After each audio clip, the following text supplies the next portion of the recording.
My eyelids were heavy. They begged me for sleep. The conditions were perfect for it. The overhead lamps in my living room were switched off, and the only light came from the TV, which created shadows that shifted across the room as the images on the screen changed. The late news was playing, but the volume was low enough that I could barely hear it. My eyes closed. The news anchor's voice was a string of inaudible mumbling that lulled me further down into semi-consciousness until I could no longer hear it at all. My phone rang. I felt like I'd only slept for 5 minutes. The program on TV was now the late talk show that comes on after the news. I picked up my phone and realized I had been asleep for almost 45 minutes. The screen told me it was Mr. Garrett, my boss. "Hello?" I answered in a groggy voice. I listened to Mr. Garrett as best I could. In my drowsy state, I didn't register everything he told me, but I did understand that he needed me to get into the office, finish the Meridian proposal, and email it to him as soon as possible. "I thought we still had a week for that," I mentioned. "Something has come up, and we have to get it to them by first thing." He paused, and I assumed he checked his watch to see if it was after midnight. "Today! They want it first thing this morning." I sighed, but tried my best not to show my frustration to my boss. "All right, I'll go in and finish it." "Thanks, David. This means a lot. This Meridian job is huge. We can't afford to lose it." After the call ended, I went into the kitchen and began boiling water for instant coffee. I spooned a double shot of the crystals into my mug before pouring the water on top. It began raining on my way to the office, and by the time I pulled into the parking lot, it was pouring in an absolute deluge. On the drive over, I'd wished that my windshield wipers had a speed even faster than the highest setting, which would already break your neck if you tried to follow one of the blades individually. I sat in the car for a few minutes to see if the rain would let up, but it only seemed to get heavier, if that was even possible. I grabbed my access badge off of the passenger seat, opened the car door, extended an umbrella, and made a break for it. The rain came down at such an angle that the umbrella was basically useless. I got soaked from the shoulders down. I struggled to keep the umbrella upright with my left hand as I fumbled with my badge in my right hand. The door finally clicked open, and I stumbled into the dry safety of the office building. I felt around for the light switch on the wall just inside the door. With a flick, a bank of overhead fluorescent lights came to life, giving the foyer a much more familiar feel. The fixtures emanated a buzzing sound that I'd never noticed before amidst the hustle and bustle of busy workdays. I set my still unfolded umbrella on the entrance floor and made my way to the elevator. After pressing the up arrow, there was a loud clunking sound from somewhere far overhead as the motor came to life and spooled up to bring the carriage down to me. "Sorry to wake you," I said to the inanimate device as I entered the elevator and pressed the button for the 5th floor. An electronic bell sounded and the doors closed in front of me. As the elevator climbed, I could hear the faint rumbling of thunder, which must have been extremely loud for me to be able to detect it from inside a concrete shaft in the center of the building. The carriage jolted, and the faint yellow glow of the interior light dimmed, then flickered off and back on again. "Oh, please, God, no!" I muttered as thoughts flashed before me of getting stuck inside the elevator in a power outage. My fears were unfounded as the bell chimed again, announcing my arrival at the 5th floor. I'd almost forgotten that I was in the building alone after hours, and I was somewhat startled when the door slid open to reveal a dark, empty hallway. I'd never seen it like this before. It seemed to take on a whole new character at night. The only visible light was a red exit sign glowing at the end of the long, desolate hallway, its reflection mirrored in the shiny linoleum floors. I made my way down the hall about 10 feet until I found the first light switch.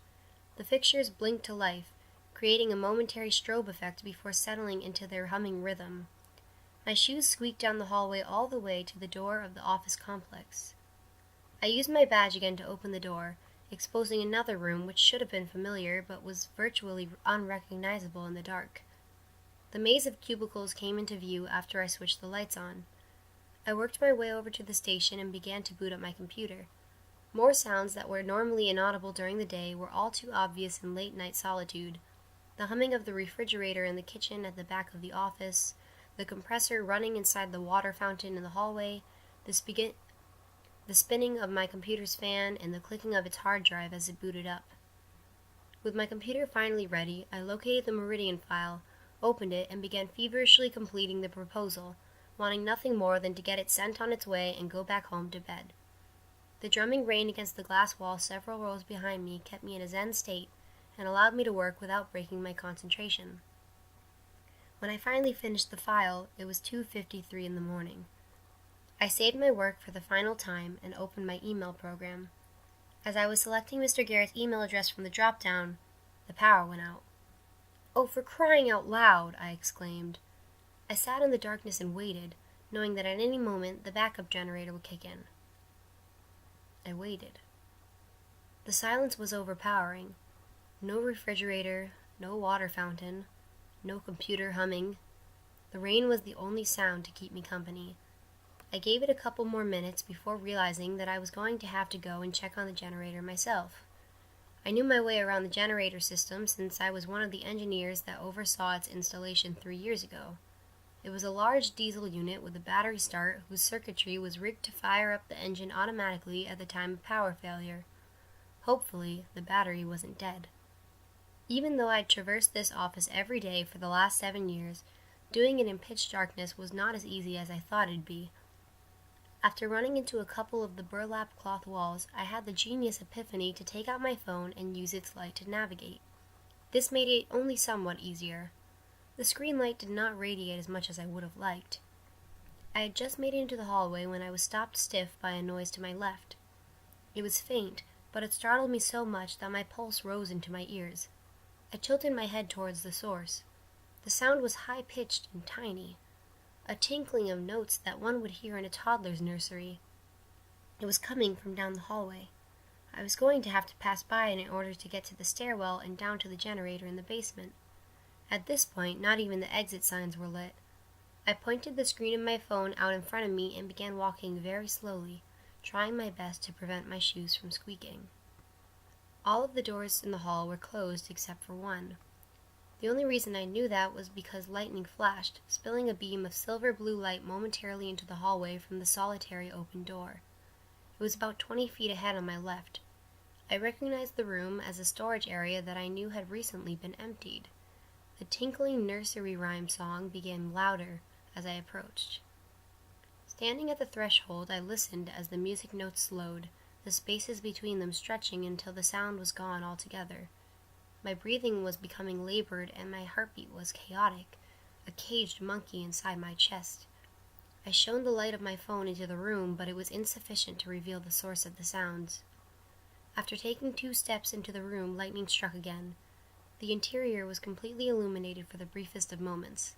During that time, I saw in the center of the empty room, placed neatly in the middle of the floor, an old plastic Fisher-Price record player, a wind-up toy that many kids who grew up in my era would be familiar with.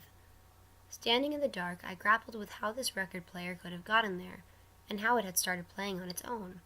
Just then, the lightning struck again and revealed an empty linoleum floor. I panicked. I ran haphazardly into the dark hallway, not caring if I careened into the walls. I extended my arms to meet the door leading into the stairway at the end of the hall, but it seemed to never come. Finally, when my hands made contact with the door's latching bar, I thrust it open and spilled into the stairwell. My phone barely gave enough light to navigate down to the first landing, where I collapsed to the floor, gasping and panting with erratic breathing. I considered going straight home, just saying screw it and leaving without emailing the file. But I knew Mr. Garrett would be extremely displeased with me, possibly to the point of firing me. I rested for an unnumbered amount of minutes before I calmed down enough to get up and head down the rest of the stairs and into the basement.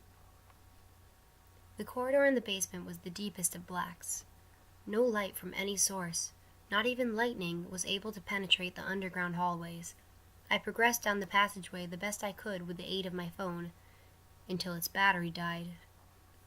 After that, I had to use my hands to feel my way along the walls until I came to the large wooden double doors that led me to the utility room.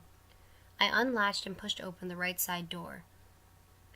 Once inside, I slowly worked my way to the far right-hand corner of the room and then down a long, narrow cinder block corridor.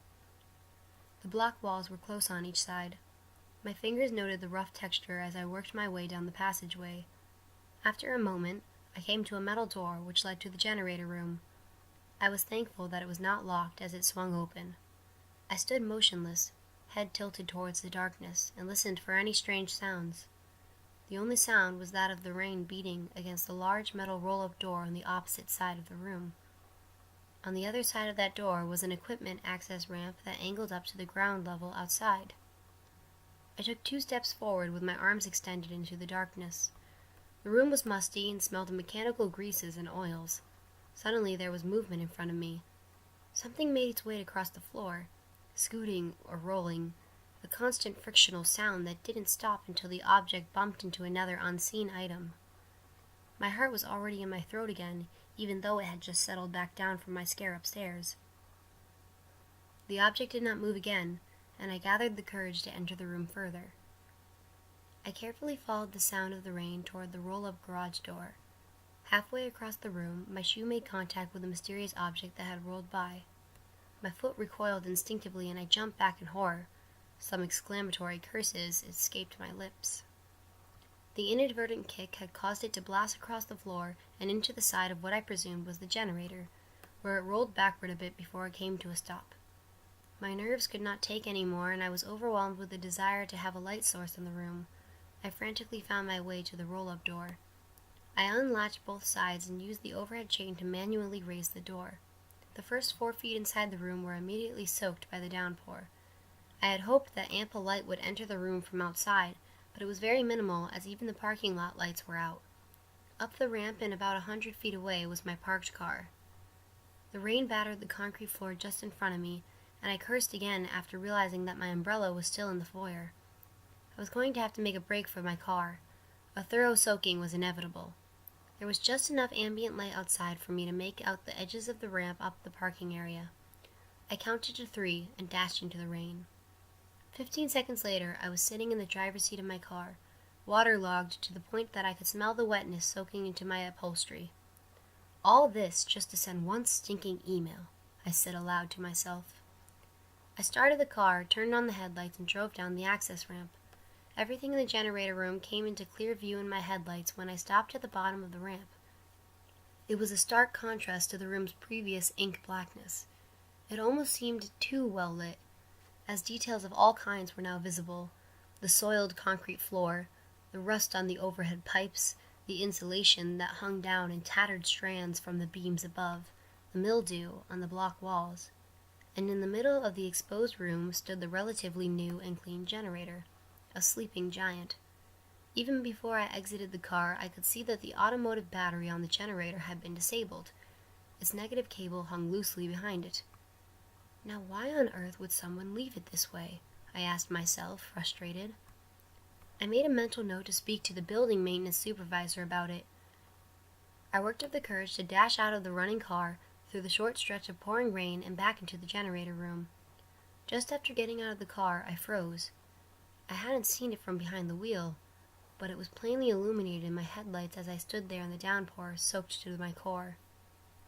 It was the item that had rolled past me, that I'd later kicked. On the concrete floor next to the generator was a child's plastic ball, white with a red stripe around its center. Inside the stripe, a ring of blue stars. It swayed back and forth ever so slightly in the wind that now entered the room. I was in such disbelief that I forgot I was standing in the deluge. My hair was slicked tightly against my head in the rain. A steady stream of water cascaded across my shoulders, down my back, arms, legs, and filled my already sloshing shoes. I was afraid to step forward into the dryness. My eyes darted around the room, searching for any other signs of movement. There were none. In an instant of bravery, I hurried over to the side of the generator opposite the ball and connected the dangling battery cable. The circuitry detected the power outage. The diesel engine cranked and sputtered to life. Even though the engine's muffled exhaust was piped outdoors, the noise was still intense. I flicked a nearby wall switch and fluorescent light filled the room from overhead. When I walked back to the other side of the generator, I looked toward the ball, but it was gone. I rushed back to my car and began backing up the ramp. Once in the parking area, I once again debated going home and forgetting all about sending the email. But I was so close to finishing this project, and I didn't want to have to come back at the beginning of work hours just to email it. The clock on my dashboard said 3:37, and I planned on going home and going to bed for the rest of the day after I finished this. There was no way around it. I was going to have to go back inside. This time, I opted for the stairs, flipping on all the light switches as I ascended each flight. I was slightly out of breath by the time I made it to the 5th floor. The lights that I had turned on before in this area of the building were burning brightly once again. The water fountain buzzed in the hallway. The refrigerator hummed in the office kitchen. My computer displayed a screen that scolded me for not shutting it down properly last time. I hit enter to continue the boot-up process. The hard drive ground its gears angrily back at me. It seemed an eternity before I could take control of the computer once again. The email program was slow in opening. The clicking of the hard drive did not cease the entire time. I was finally able to attach the file to a brief message. Initially, the words, "You owe me one," concluded the message, but then I thought better of it and backspaced it all before sending. Once the email was successfully on its way, I shut the computer down properly. There were footsteps in the hallway just as I was getting up from my desk chair. They were not the usual office footsteps, not high heels or loafers clicking on the linoleum, not heavy workmen's boots trudging down the corridors, but the quick and light footfalls of a small child. Little rubber-soled sneakers bouncing excitedly down the hallway. I could have sworn there was also a giggle whose echo faded into the silence. Once again my pulse rose and my ears rang with intensity as I attempted to listen. I went to the doorway leading into the hall and cautiously peered towards the exit at the far end without stepping fully into the hallway. The apparition of a small boy, about 5 or 6 years old, was just disappearing through the closed exit door. I stood motionless, frozen with fear. I swallowed hard and felt a bead of sweat forming on my brow. All I could think about was getting out of the building. I wanted to go home, lie down, and not come back to this place until it was daylight and filled with the commotion of office life. Without even bothering to turn out the lights or close the office door behind me, I stepped into the hallway and proceeded to the right, opposite of where I'd just seen the ghost boy. The power had been working steadily for some time now, and the lighting appeared to be finished, so I decided to take my chances with the elevator. I pressed the down arrow and waited. The bell sounded, and the door slid open. In front of me was the boy. I couldn't move. He stood directly in the center of the carriage and stared at me. His appearance was partially translucent, yet he still had a quality that made me think that if I reached out to touch him, there would be a palpable contact. He was wearing denim overalls with a striped shirt underneath. His sandy blonde hair was neatly combed downward in a bowl-cut form. He had a look of immense sadness on his face, and even though his head was tilted slightly towards the ground, his eyes looked up directly into mine. There was another chime from the elevator bell, and the doors closed with the boy still inside. My jaw hung open. I was overcome with an unexplainable feeling of melancholy. Oddly enough, I wasn't frightened this time. I could sense that he didn't want to, or wasn't able to, harm me. I rushed to the nearest stairwell. Flight after flight I raced downwards, my still wet clothes clinging tightly to my body. On the way down I kept questioning what was happening. Maybe I'm hallucinating, from exhaustion, I tried to rationalize. Once I made it to ground level, I exploded through the door and stood in the foyer. I looked left and right for any sign of the boy. I gasped to catch my breath. My soaked umbrella still lay on its top by the front door, its handle angled skyward like a precisely positioned satellite dish. The elevator chimed again, and I looked towards the doors as they were sliding open. The dim lighting inside the carriage revealed its vacant wood-paneled interior. There was no sign of the boy. Screw this insanity, I mumbled to myself and headed directly for the car, collecting my umbrella on the way out. Inside the car, I plugged my phone into my portable charger. When I was able to boot it up, I saw that there was a text message from Mr.Garrett. "I got your email. It looks great, thanks," was all it said. "I hope you're happy," I replied verbally, dripping with sarcasm. I then typed a reply back that simply said, "You're welcome. I'm going to sleep in today." After hitting send, I leaned my head back against the headrest. The remaining rain, much calmer at this point, drummed steadily on the metal roof. I didn't intend to fall asleep, but my exhaustion overwhelmed me. The rain lulled me. My eyelids refused to obey my orders to remain open. A knocking on my driver's side window startled me awake. Bright sunlight poured in through my windshield, blinding me and causing my head and neck to ache. I looked to my left through foggy eyesight. Mr. Garrett stood there in his usual suit and tie, motioning me to roll down the window. I held up a finger signifying for him to wait a minute, Then I inserted my key into the ignition and turned it forward just far enough to power the electronics. The dash clock told me it was 8:17 a.m. I pressed the button to lower the window. "I thought you were going to sleep in," he asked. "I think I just did," was my foggy response. "Hey, thanks for coming in last night and getting that proposal done. I really appreciate it." "Sure, it's no problem," I said, squinting from the sunlight. "Heck of a storm last night, wasn't it? I hope it didn't give you too much trouble." "Well, I began, but then changed course. "No, I managed." He nodded, then tapped his hand twice on my door. "Go home now and get some proper sleep." He started to walk away and then stopped himself short and turned back. "Hey, David," he called. "Did you happen to experience anything weird last night?" I felt an adrenaline rush in the pit of my stomach. "What do you mean?" I questioned. "Oh, I don't know exactly. I've just heard rumors from the cleaning and maintenance crews from times when they've had to work nights." "The power went out," I said. "I had to go fix the generator. Someone left the battery cable off." I didn't tell him anything else for fear of looking like a nut job. "That's it, huh?" I nodded. He nodded back, then turned and walked towards the office building. As David's boss walked across the parking lot, a feeling of dread entered his gut. He was glad that David hadn't seen anything unusual. He hated having to send David into the office last night, but it was necessary risk to get the Meridian proposal finished. After the rumors from the maintenance crew started surfacing, he was afraid he would be found out, but it appeared that his secret was still safe for the time being. As Mr. Garrett walked into the front door and approached the elevator, his mind flashed back into a time 12 years ago when the office building was being expanded. Visions of construction equipment and roped-off hallways filled his thoughts. He remembered how his son had been hired to grate the land for the new addition. It was a chance for a new beginning after his son's prison time. They had to make this work. He thought about the little boy that had gone missing from the apartment complex next door, how local officials searched, and how the parents pled for weeks on the news for any information that would lead to his return. He thought about the night that his son had been in an argument with his girlfriend, and had decided to go finish leveling the lot late one night evening after having had too much to drink. What was his son thinking, operating a bulldozer while drunk? He thought about his son calling him on the phone that night, inconsolable and frantic, begging for help. "I didn't mean to do it," he cried. "The boy was just there in front of me all of a sudden." Mr. Garrett entered the elevator and the doors closed. He swallowed hard as he remembered the subsequent panic that ensued over the thought of his son going back to prison again. He remembered how he'd helped his son cover up the incident. Tears filled his eyes.